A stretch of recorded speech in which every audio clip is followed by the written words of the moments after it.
Hello दोस्तों और प्यारे विद्यार्थियों, मैं हूं भरत कुमार और आप सभी का स्वागत है me and my YouTube class के अंतर्गत।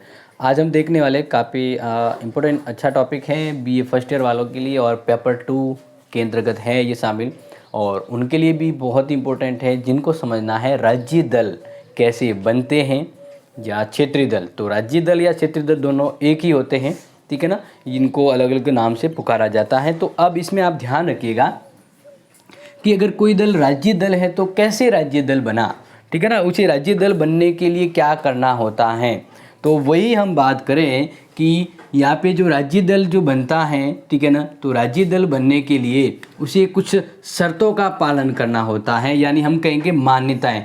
कोई भी दल, जैसे मैंने इससे पहले वाले क्लास में कहा था कि अगर किसी दल को राष्ट्रीय दल के रूप में मान्यता प्राप्त करनी है तो उसे क्या करना होता है, वैसे ही यहाँ पर हम बात करें कि अगर कोई दल राज्य दल है तो उसने क्या शर्तों का पालन किया है। तो 3 शर्तें हैं, मैं आपको अच्छे से एक्सप्लेन करूंगा और यहाँ पे ये इसलिए पहले नोट करिए कि आप इसको नोट खुद भी करें। तो देखिए, अगर कोई राजनीतिक दल है तो विधानसभा के गत आम चुनाव में किसी राज्य विशेष में कुल प्रयुक्त वेद मतों का कम से कम 6% प्राप्त करे और उस राज्य की विधानसभा में 2 सीटें प्राप्त करे। जैसे बात कर लेते हैं, हम एक कोई भी दल ले लेते हैं, हम दल लेते हैं एक जेबरा एक दल है, ठीक है। इस जेबरा दल के द्वारा एक राज्य है, जैसे हम बात करें जेबरा दल के द्वारा राज्य है अपना राजस्थान, क्या है अपना राजस्थान दल राज्य है।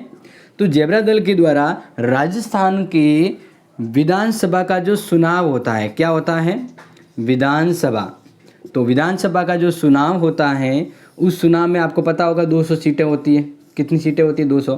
तो जेबरा दल के द्वारा राजस्थान की विधानसभा में जो चुनाव हुआ उसमें जो कुल जो वोट पड़े ना, ये तो सीट है, कुल वोट जो पड़े उसका 6%, इसके अंदर जितने भी मत पड़े, जितने कुल मत पड़े यानी 100% कुल वेद मत पड़े उसका 6% प्राप्त करे। पहली कंडीशन तो क्या होगा, जैसे जेबरा ने राजस्थान की विधानसभा में कुल वेद मतों का 6% प्राप्त किया, इसके साथ ही उस राज्य की विधानसभा में यानी जेबरा द्वारा राजस्थान की इस विधानसभा में कितनी सीटें जीत गई हो, 200 में से 2 सीटें वो जीत ली हो, तो ऐसे दल को यानी इस जेबरा दल को क्या मान्यता दी जाएगी, राज्य दल की। क्या मान्यता दी जाएगी, राज्य दल की। क्या समझ में आ गया आपको, बिल्कुल आ गया होगा, ठीक है। तो ये शर्त है पहली।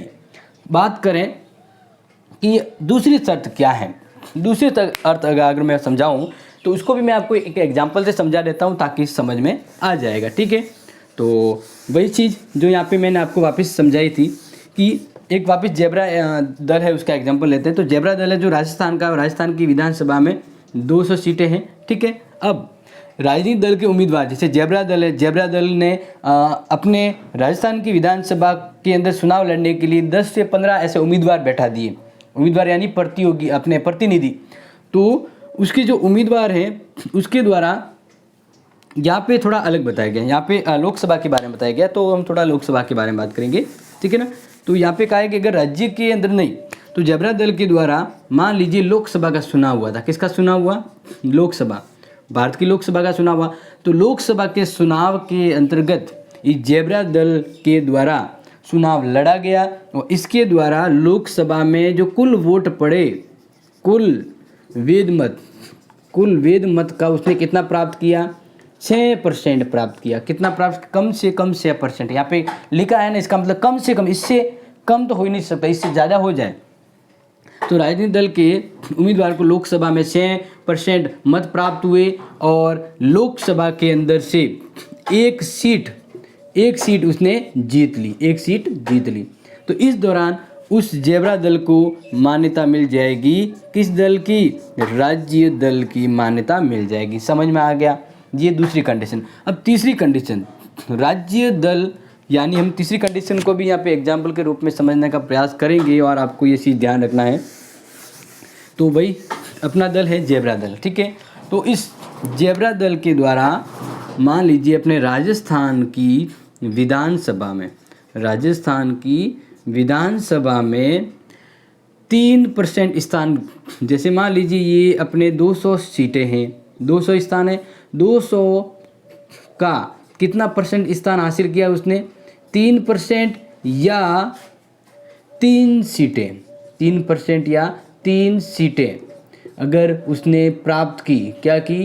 प्राप्त की, तो उसे कौन सी दल की मान्यता मिल जाएगी? उसे राज्य दल की मान्यता मिल जाएगी। समझ में आ गया? अब जैसे 200 का 3% कितना होता है? देखो एक बार हम निकाल लेते हैं कि 200 का 3% कितना होता है? कितना सीटें? 2 3 6, 6 पर कितनी सीटें?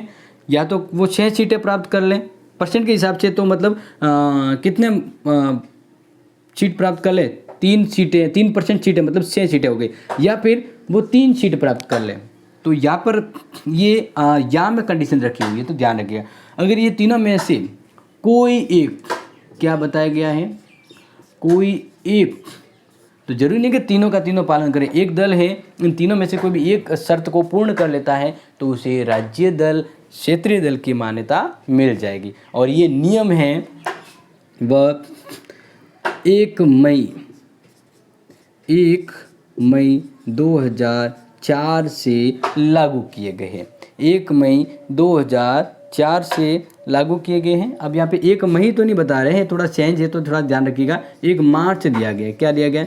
1 मार्च को नियम बने और ये अपने 24 मई से, नहीं 14 मई से, 1 मार्च से इसको नियम बना दिए और 14 मई से लागू हो गए। 14 मई से लागू हो गए। तो ये शर्तें थी किसको? किसी भी दल को अगर राज्य दल बनना है। अब बात करते हैं नेक्स्ट कि राज्य दल और राष्ट्रीय दल में क्या फ़र्क होता है, दोनों में क्या फ़र्क होता है, क्या लक्षण हैं इनके, ये जानना ज़रूरी है। तो कि आपको पता रहे जब बड़ा प्रश्न आए तो क्षेत्रीय दल और राज्य दल में क्या फ़र्क होता है। तो ये आपको समझ में आ गया होगा। आई होप आपको बहुत अच्छे से समझ में आ गया होगा। तो समझ में आ गया तो ठोक दीजिए लाइक और शेयर भी ज़रूर कर दीजिएगा, क्योंकि हम जो पढ़ रहे हैं वो आपके लिए बहुत ही इम्पोर्टेंट रहता है। तो जब भी इस क्लास को आप पढ़ें ना, तो आप अपने खुद के नोट्स बनाएं, क्योंकि नोट्स की जैसे बात करते हैं, कोई नोट्स आता है तो हम ये नोट्स याद कर लें। अरे नोट्स के भरोसे क्यों रह रहे हो? नोट्स के भरोसे मत रहिए। जो हम आपको बता रहे हैं वो आप लिख दीजिए और वही आपके लिए नोट्स का काम करेंगे। ठीक है, तो अब बात कर रहे हैं राज्य दल, या हम ऑब्लिक में लिखें क्षेत्रीय दल के लक्षण। ओके, या हम यहाँ पे दोनों के कंपैरिजन भी करना चाहें तो आपको कंपैरिजन कर लेंगे। यानी यहाँ पे दोनों लिख देते हैं, इस तरफ तो लिख देते हैं राष्ट्रीय दल, इस तरफ लिख देते हैं क्षेत्रीय। अब यहाँ पे ध्यान रखिएगा कि मैं दोनों को कंपैरिजन बता देता हूँ ताकि इस एक की शॉर्ट टाइम में आपको दोनों चीज़ें क्लियर हो जाएगी। अब आप ध्यान रखें ना, ये राष्ट्रीय दल और राज्य दल का एक एग्जांपल बताइए। तो एक एग्जांपल मैं आपको बता देता हूँ। जैसे देखिए, हम बात कर रहे हैं बीजेपी, तो बीजेपी तो है राष्ट्रीय दल, ठीक है। अब बात करें कि शिवसेना, किसकी बात करें?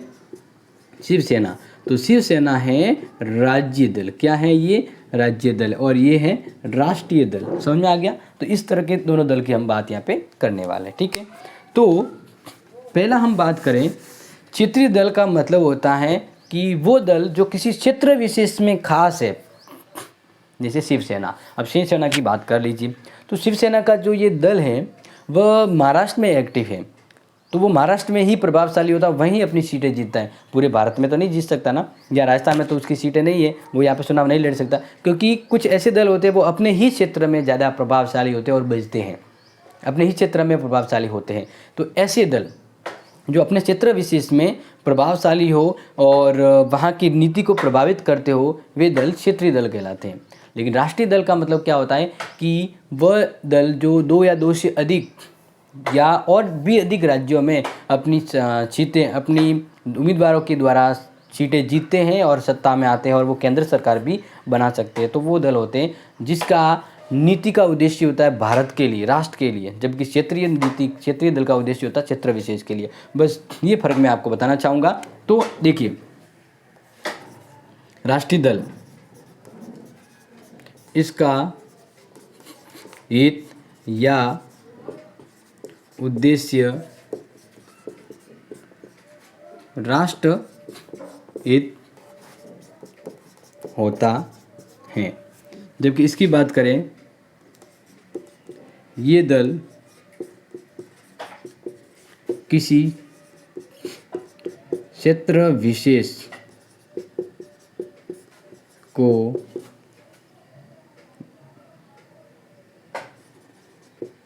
ज़्यादा महत्व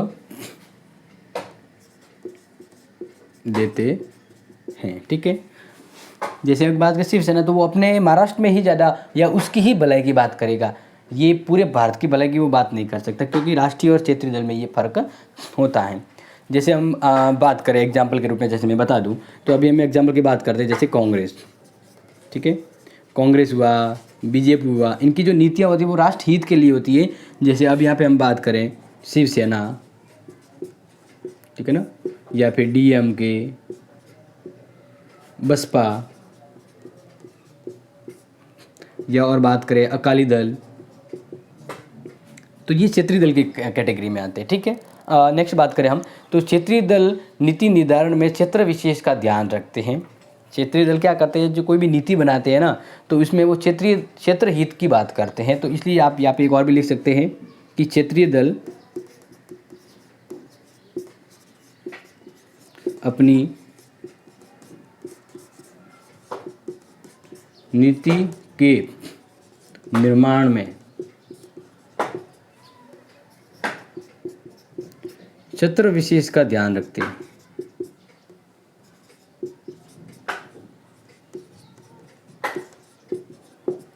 ठीक है, जबकि ये क्या होंगे, राष्ट्रीय एवं जनहित को लेकर नीति बनाएंगे।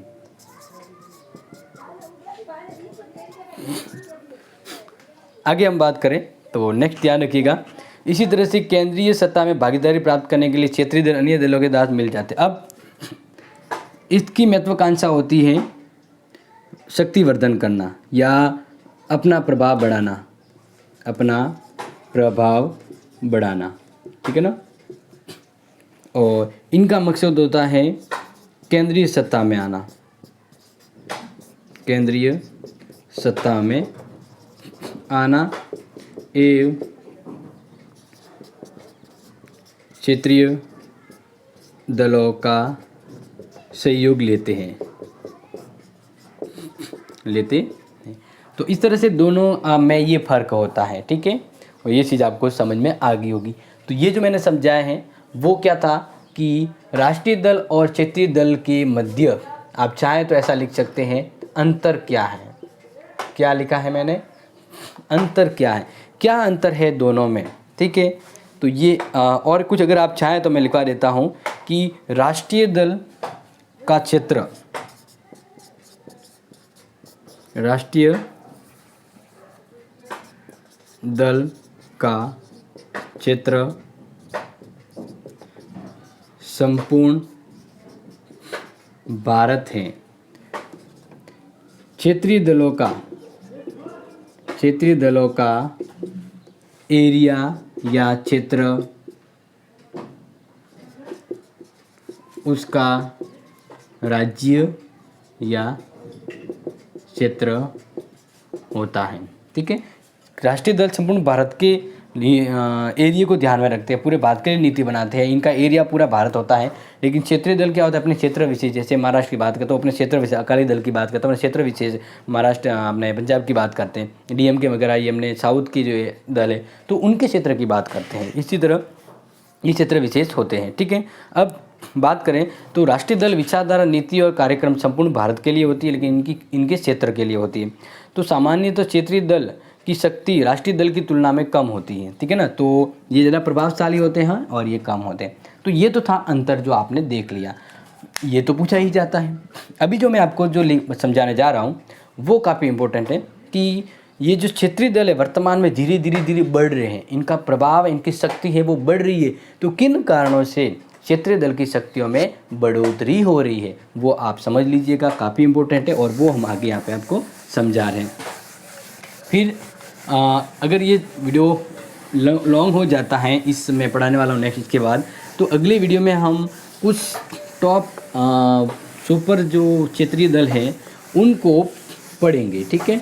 तो उसके लिए हो सकता है कि नेक्स्ट वीडियो के लिए आप नेक्स्ट वीडियो तक वेट करना पड़े, लेकिन फिलहाल ये ध्यान रखिएगा। तो अभी हम अपना जो पॉइंट है क्षेत्रीय दलों में शक्ति,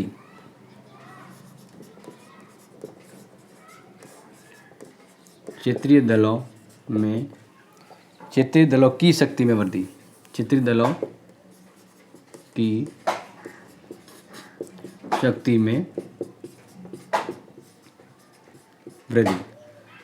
अब ये जो क्षेत्रीय दल है इनमें शक्ति बढ़ रही है, यानी ये धीरे धीरे और प्रभावशाली हो रहे हैं। क्यों हो रहे हैं, क्यों इतने प्रभावशाली हो रहे हैं? तो मैं कुछ एग्जांपल वैसे दे देता हूँ कि क्षेत्रीय दल कौन कौन से हैं, ठीक है ना। जैसे DMK, अकाली दल, ताकि आपको ध्यान रहे पढ़ाते समय, मुस्लिम लीग,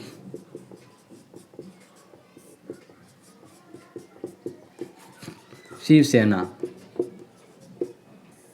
ये वो दल हैं जो क्षेत्रीय दल है, किसी क्षेत्र विशेष में ही फेमस है। केरल कांग्रेस,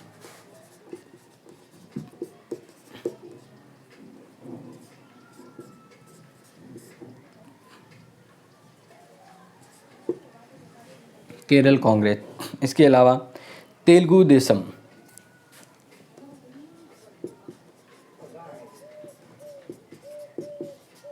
क्षेत्रीय दल तो काफ़ी होते हैं राज्य में, मैंने कुछ एग्जाम्पल दिए हैं ताकि आप वो ध्यान रखें। और ये दल है वो क्षेत्रीय दल के अंदर काउंटर होते हैं। अब क्षेत्रीय दल धीरे धीरे शक्तिशाली क्यों हो रहे हैं, तो इसका हम रीजन लिखेंगे कि शक्ति वृद्धि के कारण क्या है। तो हम क्या देखने वाले हैं, कारण देखने वाले कि क्यों क्षेत्रीय दलों में शक्ति है वो दिन ब दिन बढ़ रही है, क्यों ये दल शक्तिशाली हो रहे हैं। तो विथ पॉइंट के साथ मैं आपको समझाऊंगा, इसलिए नोट कर लीजिएगा। कांग्रेस के प्रभाव एवं शक्ति में कमी, कांग्रेस के प्रभाव एवं शक्ति में कमी, ठीक है, तथा अन्य राष्ट्रीय दलों की असफलताएं, तथा अन्य राष्ट्रीय दलों की असफलताएं। ये एक बहुत ही बड़ा रीज़न है। क्यों? क्योंकि देखिए, आज़ादी के बाद कांग्रेस बहुत बड़ी पार्टी हुआ करती थी और उसकी सरकार बनती थी ज़्यादातर। पहले तीनों आम चुनावों में एक एकाधिकार कांग्रेस का ही था, लेकिन इसके बाद धीरे भाजपा पार्टी 1977 में गैर कांग्रेस सरकार बनी और सत्ता में आती गई। अब ये होता ये है कि राष्ट्रीय दल है उसे काफ़ी राज्यों में अपनी सीटें जीतनी होती है, काफ़ी राज्यों की विधानसभा में अपनी सीटें जीतनी होती है। तो मान लीजिए कि अपनी जो लोकसभा है, लोकसभा में अगर बीजेपी चुनाव लड़ रहा है, कांग्रेस चुनाव लड़ रहे हैं, तो अगर वे बराबर सीटें नहीं जीत पाते हैं और उसे केंद्र सरकार में बहुमत लाना होता है, तो वे फिर क्या करते हैं कि वे जिस क्षेत्र में चुनाव लड़ रहे हैं उस क्षेत्र विशेष के दल को अपनी ओर मिला लेते हैं, ताकि क्या हो जाए, क्षेत्र है वो उस क्षेत्र विशेष, जैसे शिवसेना है तो भाजपा को चुनाव जीतना है और केंद्र सरकार बनानी है, तो भाजपा के साथ ज़्यादा सीटें होनी चाहिए, भाजपा को लोकसभा की ज़्यादा सीटें जीती होनी चाहिए। तो भाजपा पे हर जगह उतना प्रभावशाली नहीं हो पाता है जितना जैसे महाराष्ट्र में शिवसेना है। तो फिर भाजपा क्या करेगी, बीजेपी क्या करेगी, वो शिवसेना को अपने साथ जोड़ देगी और कहेगी कि तू जीत, तेरे प्रतियोगी या तेरे को उतना ही महत्व दूंगा जितना एक राष्ट्रीय दल के रूप में होता है, मतलब उसको अपने साथ मिला लेते हैं। तो अब एक तो होता है लेवल में राष्ट्रीय दल जैसे बीजेपी, अब वो क्षेत्रीय दल यानी कांग्रेस के साथ जुड़ेगा तो इस तरह से उसको भी फायदा, इसको भी फायदा। तो क्षेत्रीय दल है वह बड़े दल के साथ जुड़ जाते हैं और इस तरह से क्षेत्र विशेष की उनकी मांगें भी मान ली जाती हैं और वे दल धीरे धीरे महत्वाकांक्षी होते जाते हैं। हुआ ये कि दल बहुत ज़्यादा हो गए, केंद्र में भी दल बहुत ज़्यादा हो गए, तो कोई भी एक अकेली सरकार है, एक अकेली पार्टी है वो सरकार नहीं बना पाती है। तो ये जो बड़े दल हैं वह छोटे छोटे क्षेत्रीय दलों के साथ समझौता करते हैं ताकि केंद्र में उनकी सरकार बने। इस तरह से क्षेत्रीय दलों को भी अपने मौके का अवसर मिल जाता है। और समझ में आ रहा होगा। तो इसका मतलब क्या है इसका मतलब यही है कि कांग्रेस कमज़ोर होती गई और बाकी अन्य राष्ट्रीय जो दल थे ना वो बराबर सीटें नहीं जीत पाए या वो चुनाव में असफल हो जाते हैं। तो अब केंद्र में उनको ही सरकार बनानी होती है, क्षेत्रीय दल तो सरकार बना नहीं सकते, राष्ट्रीय दल ही सरकार बनाते हैं। लेकिन राष्ट्रीय दलों के पास वो उतने सीटें नहीं जीती होती है, तो फिर वो उन क्षेत्रीय दलों के साथ जुड़कर वो सीटें बहुमत प्राप्त कर लेते हैं। तो इस तरह से राष्ट्रीय दलों के असफल होने पर क्षेत्रीय दल हैं धीरे धीरे और नए दल बनते जा रहे हैं। ये पॉइंट आपको समझ में आ गया होगा मेरा मानना है। फिर बात करें दूसरी, पहला पॉइंट समझ में आ गया ना, आपको इसको समझना है चाहे तो नोट भी कर सकते हैं, ठीक है ना। क्योंकि जैसे हम बात करें 1996 के बाद कांग्रेस की काफ़ी स्तर पर कमी महसूस हुई और इस तरह से क्षेत्रीय दल अपने अपने महत्व को बढ़ाने लगे थे। अब पॉइंट नंबर 2 की बात करें तो ध्यान रखिएगा कि कुछ प्रमुख राज्य स्तरीय नेता उसके व्यक्तित्व का प्रभाव, कुछ प्रमुख राज्य स्तरीय नेता एवं उनके व्यक्तित्व का प्रभाव। अब ध्यान रखिए कि जो क्षेत्रीय दल हैं और क्यों शक्तिशाली होते जा रहे हैं, तो इसका जैसे मैं एक एग्जांपल देता हूँ। शिवसेना इसकी जो शक्तिशाली पुरुष के रूप में जाने जाते हैं वो बाल ठाकरे। क्या है? बाल ठाकरे, ठीक है। फिर इसके बाद उद्धव ठाकरे आए, ठीक है ना। ये फिर अलग अलग आते गए। जैसे मैं शिवसेना की बात करूं तो महाराष्ट्र में फेमस है ये। अब इसके अलावा ये दल और भी ज़्यादा पावरफुल क्यों हुआ? क्योंकि इनके साथ कौन जुड़े हुए थे? बाल ठाकरे। तो बाल ठाकरे का प्रभाव, व्यक्तित्व इतना था कि ये दल उस क्षेत्र में ज़्यादा पॉपुलर हो गया और जब भी चुनाव होता था तो ये दल है वो अपने पसंद की सरकार बनाने के लिए जोर देता था। तो इस तरह से क्षेत्र दल में शक्ति बढ़ने का रीज़न ये है कि कुछ दल के अंदर कुछ ऐसे व्यक्ति जुड़े हुए हैं जो एक चमत्कारी प्रभावी व्यक्ति होते हैं, वो अपने दल को एक बड़ी ऊंचाइयों पे ले जाते हैं। कुछ और एग्जांपल जैसे मैं बताऊं तो पहले के टाइम जैसे समाजवादी दल था, समाजवादी दल आज भी है, लेकिन इस दल को बढ़ाने में किसने योगदान दिया? मुलायम सिंह यादव। किसने दिया? मुलायम सिंह यादव। तो इनके सहयोग से ये दल काफ़ी प्रभावशाली हुआ। उत्तर प्रदेश में काफ़ी बार इन्होंने सरकार बनाई। फिर बात करें राजद, लालू प्रसाद यादव, याद आ रहा होगा, लालू प्रसाद, ठीक है ना, पूरा नाम नहीं लिखेंगे। तो ये क्या है? ये वो व्यक्ति है जो उन क्षेत्रीय दलों के अंदर रहकर क्षेत्रीय दलों को काफ़ी ऊंचाइयों तक पहुंचा दिया। और मैं बात करूं तो जैसे अकाली दल के अंदर प्रकाश सिंह बादल हो सकते हैं वो नहीं रहे हों, डीएमके करुणानिधि, अन्ना डीएमके जयललिता, शिवसेना के बाल ठाकरे, नेशनल कांग्रेस के शेख अब्दुल्ला, तृणमूल कांग्रेस की ममता बनर्जी। तो ये ऐसे व्यक्ति हैं जिन्होंने अपने क्षेत्रीय दलों में रहकर उस क्षेत्रीय दलों को काफ़ी शक्तिशाली बना दिया गया। तो इस तरह से इनका क्षेत्रीय दल के बढ़ने का ये रीजन है जो आपको समझ में आ गया होगा। फिर बात करते हैं पॉइंट नंबर 3। अब पॉइंट नंबर 3 हमें क्या कहता है समझ लीजिएगा। राष्ट्रीय दल विशेषतया कांग्रेस, जैसे हम बात करें कि राष्ट्रीय दल विशेष रूप में अगर हम बात करें विशेषतया कांग्रेस, कांग्रेस का मनमाना व्यवहार, कांग्रेस का मनमाना व्यवहार और क्षेत्रीय आकांक्षाएं,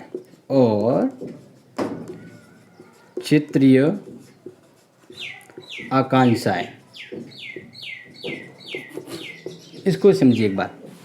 जैसे अभी आपने देखा होगा ना, कांग्रेस राष्ट्रीय दल है, तो राष्ट्रीय दल होने के नाते उसकी जहाँ जहाँ सरकार होती है जिस राज्य में, तो उस राज्य में फिर वो अपने मन मुताबिक मुख्यमंत्री भी चुनता है।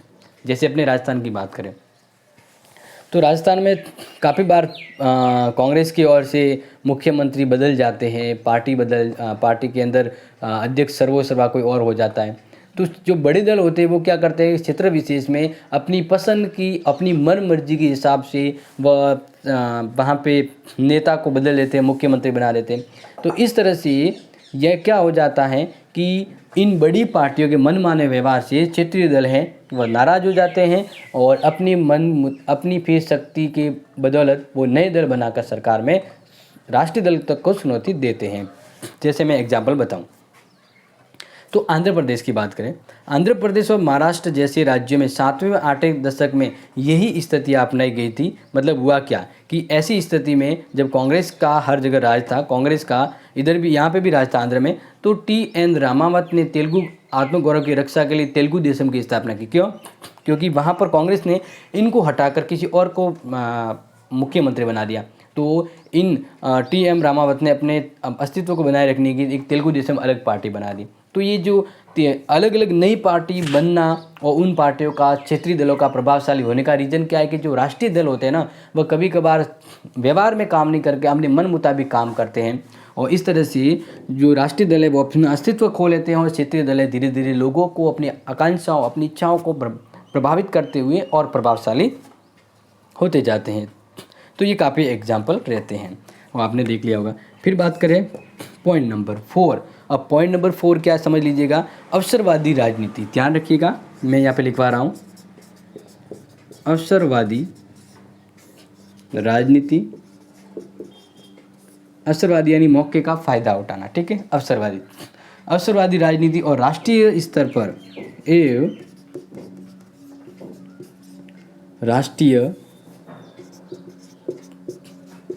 राष्ट्रीय स्तर पर आर्थिक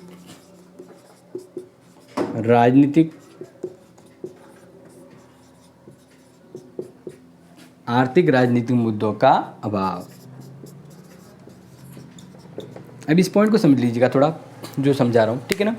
यहाँ पे कहा गया कि भारत के जो भी राष्ट्रीय दल है वह संपूर्ण देश के आर्थिक उत्थान और निर्माण की बात करते हैं और इस तरह की योजना बनाते हैं, लेकिन क्षेत्रीय दल हैं वह संपूर्ण देश की नीति को ध्यान में न रखकर अपने क्षेत्र विशेष की शक्ति प्रभाव को बढ़ाने पर ध्यान देते हैं, ठीक है ना। तो अब इस तरह से होता क्या है कि जब विचारधारा नीति सिद्धांत और अभाव का प्रभाव होता है तब सत्ता पार्टी एकमात्र लक्ष्य है क्षेत्रीय दलों का उदय, उसकी शक्ति में नितांत वृद्धि हो जाना।